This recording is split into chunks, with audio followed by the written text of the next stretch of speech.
Medical టెండర్లు వేస్తే ఖబర్దార్ అంటూ వార్నింగ్ ఇస్తున్నారు వైసీపీ నేతలు. తాము అధికారంలోకి వచ్చాక ఆ టెండర్లను రద్దు చేస్తామని చెప్పారు జగన్. అయితే వైసీపీ వ్యాఖ్యలపై తీవ్రంగా స్పందించారు కూటమి నేతలు. టెండర్లు రద్దు చేయడానికి అసలు వైసీపీ గెలవాలి కదా అంటూ సెటైర్లు వేశారు.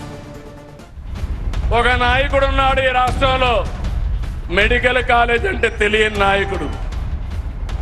ఆయన మాట్లాడుతున్నాడు, నేనేదో పొడి చేశాను, మీరు దానికి ఏదో ఇది చేశారని.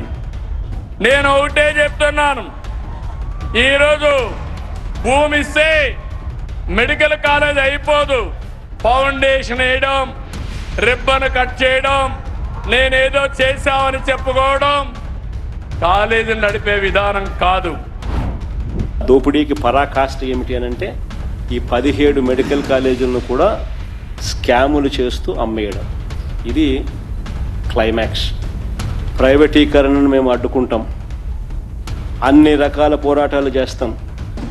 ఒకటి చెప్తా ఉన్నా, ఎవరైనా టెండర్లలో పార్టిసిపేట్ చేయండి, ఎవరైనా రాండి, కానీ ప్రతి ఒక్కరికి వార్నింగ్ ఇస్తాను.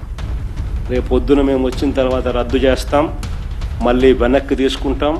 ఇది మాత్రం ఖచ్చితంగా అందరూ గుర్తుపెట్టుకోమని చెప్తాను.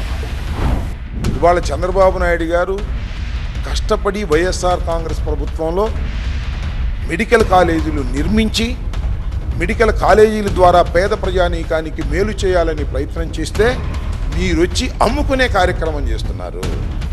అయ్యా, కొనేవాళ్ళు ఎవరన్నా ఉంటే రండి అని అడుగుతున్నారు.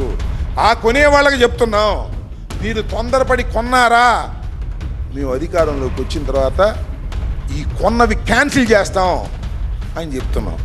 Very bold. దీనిలో ఏమీ సందేహం ఏమీ లేదు, దీనిలో దాయాల్సిన అవసరం ఏమీ లేదు. జగన్మోహన్ రెడ్డి గారు సూటిగా చెప్పారు, ఆ కొనేవాళ్ళంటే పెట్టుబడిదారులంట, రాష్ట్రానికి పెట్టుబడులు వస్తున్నాయంట. ఇదేనా పెట్టుబడులు? కాలేజీలు అమ్మేయటం పెట్టుబడులా? కొనేవాళ్ళు పెట్టుబడిదారులా? కొనేవాళ్ళు ఎవరో మనకు తెలీదా? కొనేవాళ్ళు నీ తాబేదారులేగా. ఎంత బరి తగ్గించారంటే బెదిరిస్తున్నాడు, మీరు టెండర్లు పార్టిసిపేట్ చేయకండి, టెండర్లు పార్టిసిపేట్ చేసి నేను రద్దు చేస్తానని. ఎవరు ఏదైనా రాష్ట్రం ఏమైనా ఒక అబ్బ సొత్త ఇష్టం వచ్చినట్టు మీరు టెండర్లు రద్దు చేస్తాము మీకు ఎవరికి బెదిరించడానికి. కళాశాలలు మీరు నిర్మించలేకపోయారు, మేము నిర్మించి పూర్తి చేసి వైద్య విద్యను అందిస్తుంటే ఇవాళ ఆ వైద్య అంటే మీరు బెదిరిస్తే వాళ్ళు రాకపోతే ఎవరు నష్టపోతారు? నేను కూడా చూశాను, పార్వతీపురం ఇన్ఛార్జ్ మంత్రి నేను వెళ్ళి చూశాను. ఈరోజు మా సవితమ్మ వెళ్ళింది, రేపు మా రామానాయుడు వెళ్తాడు. పలానా మెడికల్ కాలేజ్ 2% అవ్వలేదు, పలానా మెడికల్ కాలేజ్ 3% అవ్వలేదు, ఇంకా భూమిలోని పునాదులు ఉన్నాయి. ఇవి చెయ్యాలంటే ఎక్కడ డబ్బులు ఉన్నాయి? దీనికి ఒక ప్లాన్ ఉందా? ఇవి ఎప్పుడు జరుగుతాయి? ఇదేంటి నీ రాజ్యాంగం అనుకుంటున్నావా? చట్టబద్ధంగా, న్యాయబద్ధంగా, ప్రజాస్వామ్యబద్ధంగా ఒక ప్రభుత్వం ఒక నిర్ణయం తీసుకుంటే రద్దు చేసేస్తానని చెప్పి భయపెట్టడు. జీవితంలో నువ్వు అధికారంలోకి వస్తావా?